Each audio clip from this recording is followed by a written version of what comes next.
시편 15편입니다. 저희가 2주 전에 시편 14편까지 봤습니다. 이제 잘 표시해 주시고 계속 우리 시편을 보도록 합시다.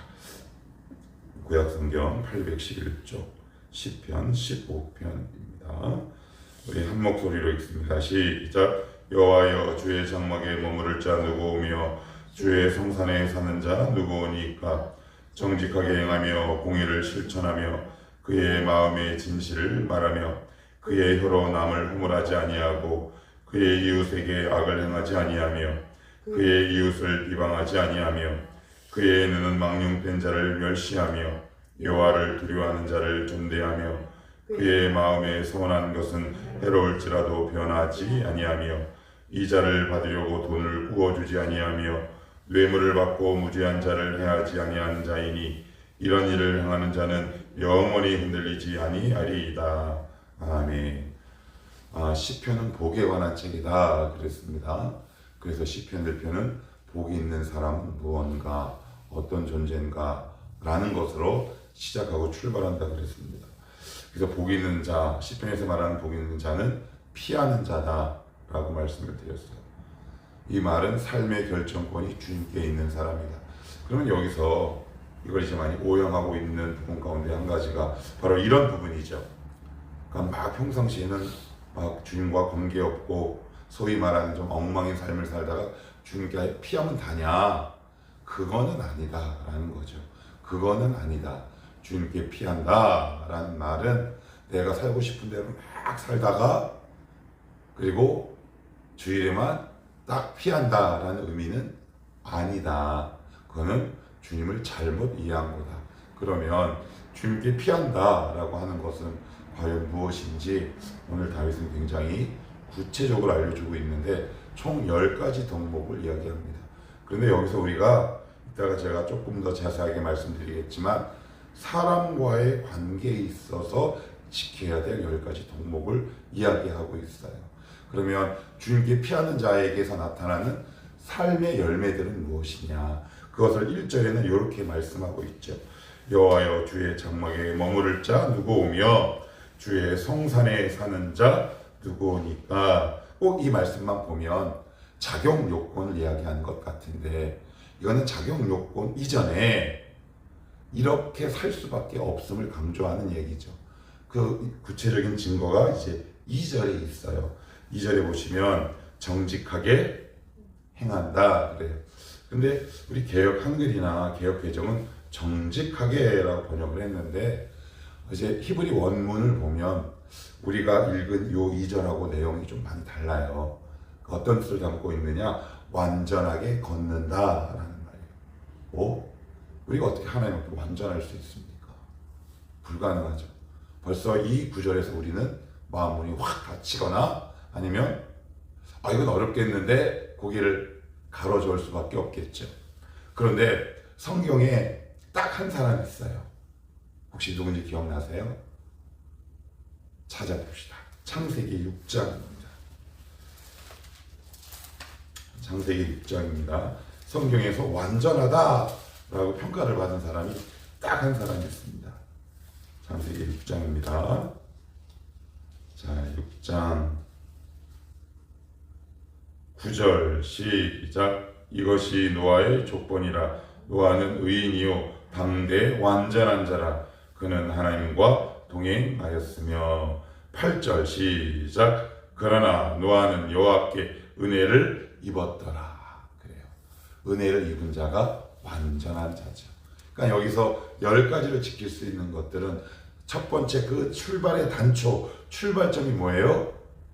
하나님께 은혜를 입는 거죠. 하나님, 오늘도 이 살아갈 힘을 주시옵소서. 이따가 우리가 조금 계속 살펴보겠지만 이것을 완벽하게 지킬 수 있는 분은 딱 한 분밖에 없어요. 누구예요? 예수님밖에는 없어요. 근데 우리는 예수님이 아니란 말이에요. 그래서 여기서 말하는 완전한 건 결국 하나님의 은혜를 받은 자, 하나님께 의롭다함을 받은 자, 하나님께 날마다 나와 주님, 저 주님께 피합니다. 오늘도 살아갈 힘을 주셔서 하나님, 오늘도 사람과의 관계에 있어서 누군가에게 상처 주지 않고 거룩한 의의 도구요 의의 무기가 되게 하옵소서 라고 고백하는 자를 정직하다, 다른 말로 완전한 자다 라고 말하고 있다. 우리는 완전할 수 없지만 하나님은 완전하시니 하나님 나를 그렇게 평가해 주시면 내가 완전한 거겠죠. 그게 복음이잖아요. 의롭지 않은 자를 의롭다 여겨주시는 것, 완전하지 않은 자를 하나님의 은혜로 완전하게 봐주시는 것, 그게 바로 은혜 아니겠습니까? 그래서 하나님의 은혜를 힘입고 아침마다 주 앞에 무릎 꿇고 하나님 오늘도 의의 무기와 축복의 통로가 되게 하옵소서. 이것이 바로 하나님 보시기에 의롭고 완전한 행동의 시작이다. 자, 그러면 하나님께서 우리에게 요구하시는 구체적인 삶의 덕목들을 조금 더 보시면 이게 이제 되게 재밌어요. 2절 마저 보시면 정직하게 행하며 공의를 실천하며 그의 마음에 진실을 말하며 이렇게 있죠. 3절은요. 시작. 그의 혀로. 4절은요. 그의 눈. 그리고 5절은요. 이자를 받으려고 구어요. 돈. 사람과의 관계에 있어서 다 얽혀있는 마음, 그 다음에 혀, 그 다음 뭐예요? 눈, 마지막으로 돈, 다 얽혀있죠. 예. 그러니까 주인과의 관계가 좋은 사람, 은혜를 받는다는 건 요 네 가지 관계가 달라질 수밖에 없어요. 내가 예수를 잘 믿는데 돈의 용처나 돈을 함부로 사용한다? 그런 일은 없습니다. 그런 일은 없어요. 그래서 내가 하나님과의 관계가 돈독해지고 깊어질수록 보는 것, 말하는 것, 그리고 마음에 품는 것, 그리고 그것의 최종 목적이 뭐예요? 돈으로 나타난다는 말이에요. 그러니까 이 네 가지가 건강하고 거룩하고 균형을 맞출 수밖에 없는 거죠. 자, 그러면 우리 한번 조금 더 안으로 들어가 볼게요. 3절입니다. 2절 후반절부터 봅시다. 마음의 진실을 말한다. 이게 무슨 얘기냐면 진리를 있는 그대로 말하고 있는 거예요. 더하거나 빼지 않는 거죠. 그래서 그 안에 하나님의 은혜를 받았는데 어떻게 진리를 말하지 않을 수 있겠어요? 이건 뭐 전도한다, 선교한다 그런 차원을 훨씬 뛰어넘는 거예요. 내가 은혜를 받았어요. 그런데 저건 분명히 잘못된 건데 하나님 말씀에 비춰보면 저건 악인데 악이라고 얘기할 수 있어야 되는 거죠. 그 뒷부분에 조금 더 자세하게 나와요. 자, 그러면 우리 3절에도 그의 혀로 남을 허물하지 아니하고, 이게 허물하지 않는다라는 말은 이거예요. 중상모략하거나 없는 사실을 더해서 비방한다라고 얘기하죠. 야고보 기자가 그렇게 얘기하잖아요. 우리 혀에 관해서 굉장히 얘기하죠. 혀를 제어할 수 있는 컨트롤 타워가 없다. 그것이 오직 하나님의 주권과 통제와 능력 가운데 우리가 붙들려 있지 않으면 혀가 어디로 갈지 모른다. 그래서 말을 많이 하다 보면 없는 사실을 더하게 되는 거죠. 그래서 브레이크가 딱 풀려요.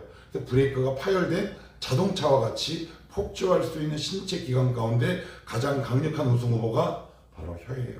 저를 봐도 그렇고요. 수많은 사람들과 이야기를 해봐도 역시 그래요.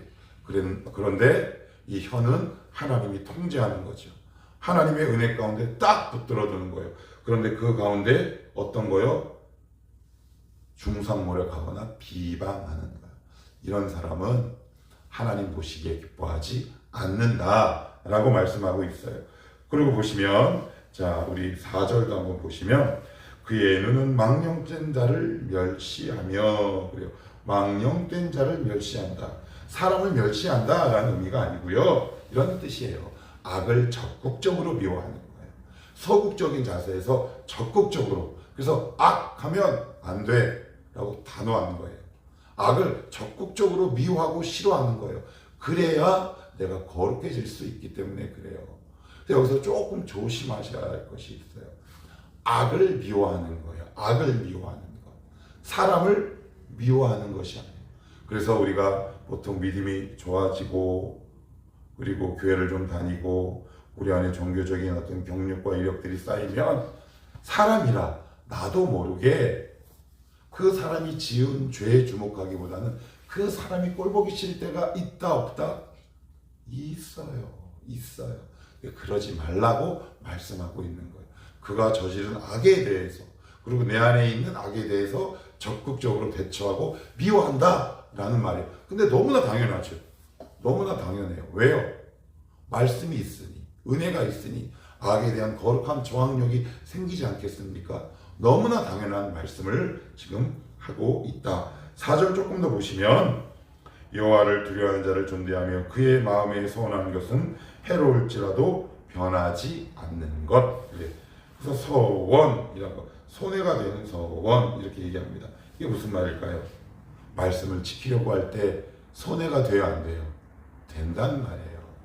물리적인 손해, 정서적인 손해, 영혼의 손해, 물질의 손해, 자존심의 손해, 이런 다양한 손해가 있는데, 내가 예를 들어서 어떤 아침 기도회나 설교 때 말씀을 탁 듣다가 아니면 읽다가 어떤 구절이 하나님께서 딱 말씀을 하실 때 내가 지키려고 하다 보니까 얼마나 손해가 되겠어요. 자존심도 상하고 소위 시쳇말로 쪽팔리기도 하고 물질의 손해를 볼 때 하나님 그것을 우리를 이렇게 보고 계시는 거죠. 너 말씀이 네 가운데 있냐? 아니면 네가 중심에 있냐? 너의 조금 자존심에 스크래치가 나도, 물리적으로 물질적으로 손해를 봐도 하나님의 말씀을 뚝심 있게 지켜나가는 사람, 그 사람을 하나님이 굉장히 귀하게 보신다. 그러한 사람이 어디에 있다?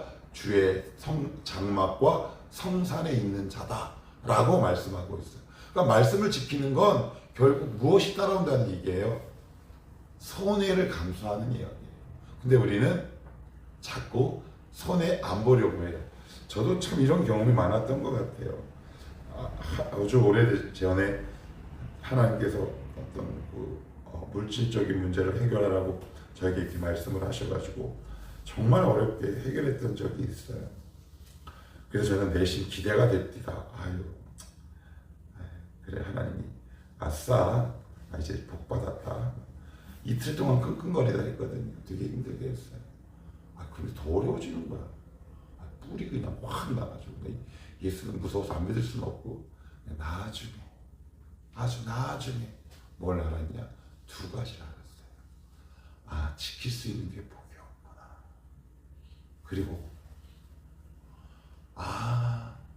그때 하나님이 다시 채워줬으면 그 짓을 똑같이 반복했겠구나 라는 걸 나중에 알았어요. 그럼 어떤 게 복일까요? 순종했는데 내가 손해가 된 거야. 나 채워줄 줄 알았는데 안 채워준 거야. 그래서 제가 그 똑같은 짓을 반복 못하죠. 왜요? 너무 고생했으니까. 너무 힘들었으니까. 나중에 알았어요. 나중에. 여러분은 빨리 알고 저처럼 속앓이 하지 않기를 축복합니다. 말씀을 지킬 때 손해가 올 수밖에 없다.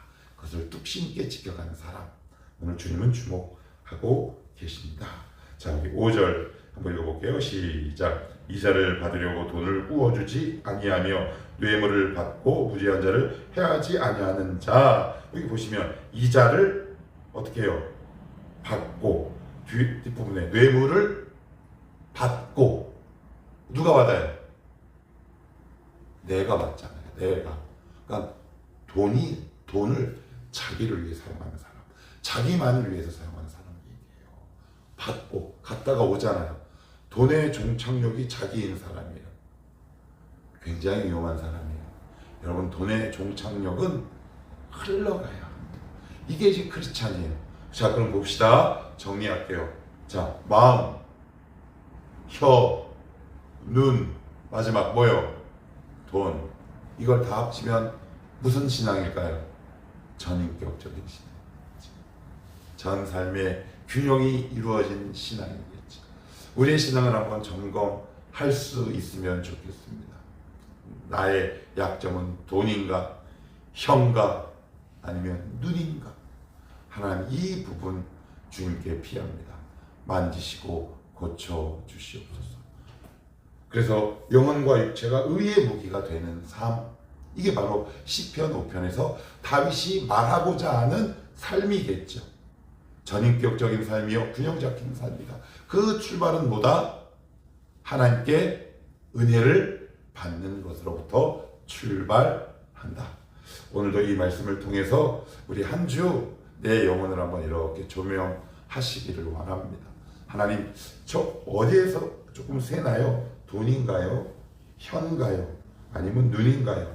마음에서 무너지는 어떤 부분들이 좀 있나요? 하나님, 여기 보수공사해 주시고 오늘도 이번 한 주도 우리의 삶도 균형 잡힌 삶, 전인격적인 하나님의 의의 무기가 되게 하옵소서. 이렇게 고백하며 살아갈 수 있기를 축복합니다. 기도합시다.